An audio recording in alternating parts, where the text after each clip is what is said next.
Eat this and feel your consciousness expand. Not what you think, not a pill, not an illicit brew. That title is a provocation, an invitation to consider what we actually feed when we want to grow inwardly. There is food for the body, of course, but there is also food for attention. Words, gestures, images, breath, touch. Those are the meals that can rearrange how you inhabit your life. Today I want to show you a few of those practices, a little history that makes sense of them, and a short, gentle somatic check you can use right now to see what eating with attention might feel like. If this speaks to you, subscribe for the series and come back. There's more to taste together. In December of 1945, farmers near Nag Hammadi in Upper Egypt dug into a jar and found a cache of codices, books that had been buried and forgotten for centuries. Those texts are not identical to the New Testament books you already know. Many are dialogues, revelations, and manuals from communities preoccupied with immediate experience of the divine. Scholars call some of these writings Gnostic, a broad label for groups who emphasized direct inner knowing, or gnosis. Whatever label you prefer, that discovery broadened modern understanding of how early Christians and other contemporaneous seekers organized their inner life, using stories, rituals, and images to stimulate memory. One striking idea that runs through many of those texts is anamnesis. Memory not as mere recollection of facts, but as a reawakening, a remembering that restores a lost orientation to the source. Imagine memory not as a dusty archive, but like a spring beneath the ground. The more you find ways to lean down and drink, the clearer the water becomes. The challenge, and the promise, is that the body often holds the taps to that spring. To make this a little more concrete, we need a simple map. In a handful of ancient texts and in later interpretive traditions, you can find a compact cosmological picture, offered here as an interpretive metaphor rather than a doctrinal map. At the center is the monad, the source, a luminous origin that is wholly other and utterly generous. Think of it as a quiet, endless lake of light. Around that lake, the world formed like sediment, forms and structures that both contain and obscure. In some readings, a demiurge arises, a craftsman who shapes the visible world. That shaping brings beauty, but also boundaries. Between the source and an individual's awareness stand patterns, archons, mechanisms, habits, or narratives that divert attention outward, cluttering the path back to the lake. You can picture archons as driftwood and silt on the surface of a pond. They don't necessarily intend harm, but they make the water hard to see through. This cosmology is useful because it names a common human experience. At times, we feel thick with noise, distracted by surfaces. Anamnesis is the practice of returning to a deeper tone of recognition. It is not a flashy, guaranteed switch. It is more often a gentle unlayering, one breath and one gesture at a time. Before we move into a short experiential piece, a word about caution and context. Many monastic traditions used ritual beverages, warm herbal infusions, oils, small ceremonial morsels, simply as ways to mark the work of attention. These drinks functioned like bookmarks. By drinking at a particular hour, the monk or nun signaled the body and mind that a threshold had been crossed. Some historical communities experimented with a range of substances. Academic debate continues about the specifics. I will not, and cannot, give you recipes or suggest ingesting anything for spiritual results. That is neither safe nor necessary. The eat this I keep returning to is primarily metaphorical. Consume a pattern of attention, a set of gestures and phrases, a ritual of noticing. Those are the real nourishment we can offer one another in a cautious, ethical way. So what might be the tangible signs that an inner orientation is shifting? In certain interpretive streams tied to contemplative practices, people have noticed 3 somatic zones, 3 marks, that often act as sensitive entry points for attention. These marks are not diagnostic tests. They are optional contact points that may help you anchor attention and notice subtle changes. If you try them, do so gently and without expectation. The 3 marks are the nape of the neck at the base of the skull, the outer edge of the hand near the little finger, and the center of the chest, the area often called the sternum or heart center. Each has a different texture and tone in the body's felt sense. The nape can feel like a hinge for the head. The hand edge can register contact with the world. The chest can carry warmth and rhythm. Think of these places as small lamps you can hold up to better see the room of your interior life. Now, if you are willing, I'll offer a short, safe, non-prescriptive somatic verification. It's an invitation to notice, not to perform. Stop at any time. If anything feels uncomfortable, release the posture and return to rest. There is no right result here. If you feel nothing, that is perfectly valid data. If you notice something, tightness, warmth, a subtle sound, that is also valid. Treat whatever appears with curiosity, not judgment. Find a comfortable seated position where your feet can touch the floor. Your spine can be relatively upright without strain, and your hands can rest naturally. Allow your breath to arrive without forcing it. Let your eyes rest softly, whether open or closed. Begin with the nape of the neck. With your fingertips, or simply with attention, bring gentle awareness to the base of the skull where the head meets the neck. You can rest the hand lightly there, no pressure. Simply the warmth of your palm, or you can only point your inner attention. Notice textures. Is there a sense of coolness, a tiny buzzing, a sense of release? You may feel nothing at all.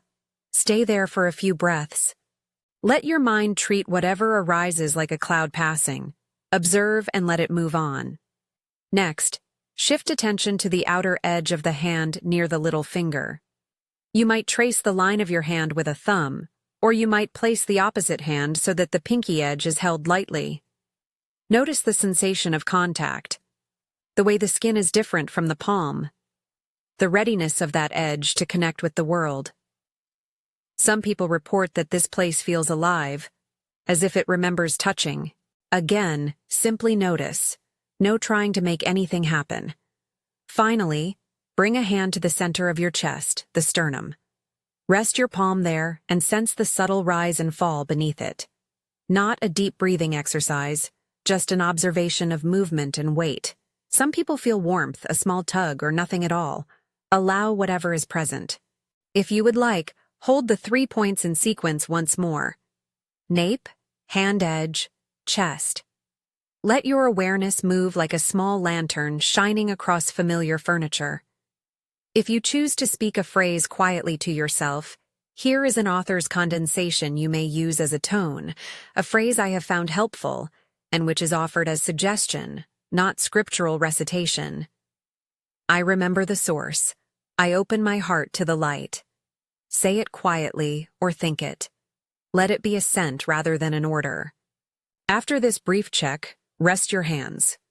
Notice whether your experience has any texture different from before. A lighter awareness, a slight change in the way your limbs sit, a memory of the phrase like a small ember. Or notice the steady sameness. Both are meaningful. Remember, the practice is a method for noticing, not a test you must pass. Let me sketch a small illustrative vignette to make the point concrete. The following is a fictional image, offered as an example rather than historical fact. Imagine Amun, a monk in a later desert tradition, rising before dawn. He lifts a small clay cup and breathes into it the cool morning air before he sips tea. The tea is part of a long ritual. The bowl marks his intent.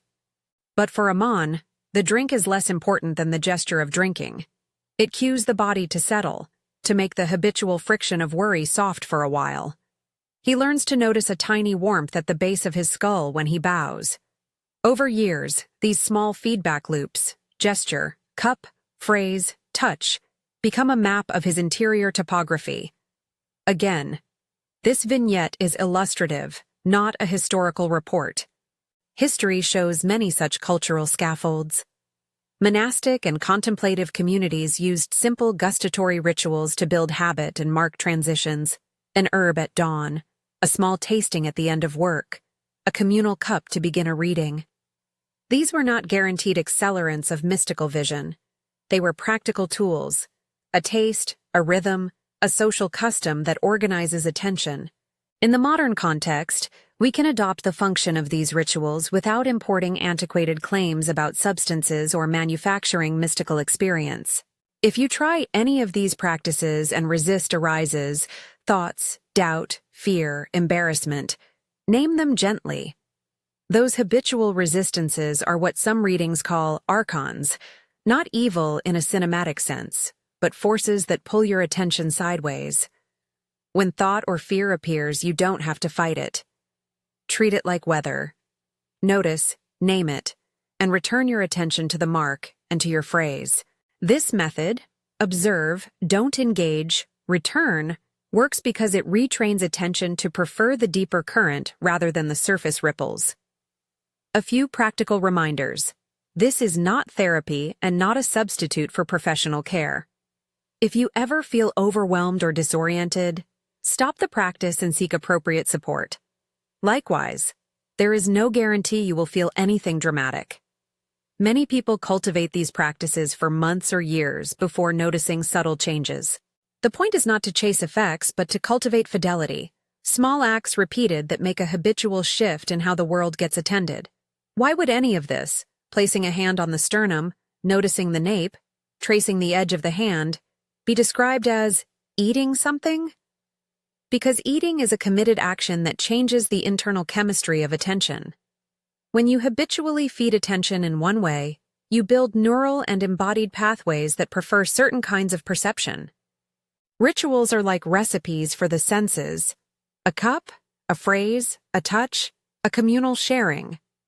Over time, they alter not the sky outside, but the small climate inside you, the way sensation settles and memory surfaces. In Gnostic-sounding language, they help the self remember its orientation toward the source. In plain language, they change what you notice and how quickly you notice it.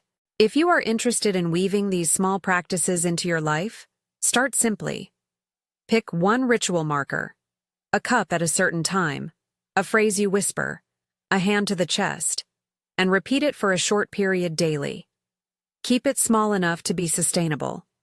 Invite a friend to try the practice with you and compare notes. Community helps us recognize patterns without elevating one person's private report into universal truth. When you share, use gentle language. I noticed a slight warmth, or I felt nothing, but I like the pause. Use the word recognition as the tag of this shared experiment. Before we close, a few small grounding points. First, approach sacred texts. Whether Nag Hammadi materials, apocryphal writings, or canonical scriptures, with both curiosity and humility. These materials can be luminous mirrors and ambiguous maps. They tell us about how certain communities approach the inner life. They are not a single, univocal roadmap for everyone. Second, avoid fetishizing ancient secrets. The past contains helpful techniques, but any real transformation tends to be slow, relational, and often ordinary. Third, be ethically cautious. Do not seek quick chemical shortcuts for spiritual depth. The most reliable expansions of awareness are embodied practices practiced with patience and communal reflection. If you tried the somatic check today, you've already taken a first step toward eating attention differently, learning to feed your heart and mind with small, ritualized acts. If you haven't tried it yet, the invitation remains open. A few breaths, a hand to the nape, the pinky edge of the hand, the sternum, and a phrase whispered if it resonates. No promise of revelation, only an offered method to see what emerges. If you would like to share what you noticed, please leave a comment with the keyword recognition and 1 or 2 sentences describing your experience: subtle, absent, or surprising. That simple pattern of reporting builds a communal archive of small data points. It helps the group notice patterns without turning personal experience into dogma. If you're not already subscribed, Consider doing so for more workshops and short practices exploring early texts, contemplative gestures, and ways to make attention into a nourishing habit. May your small gestures become faithful companions. May the cup you lift, whether literal or metaphorical, remind you that attention can be a meal, and that feeding it gently, consistently, and with humility opens a different kind of appetite. An appetite for remembering who you are, one small act at a time.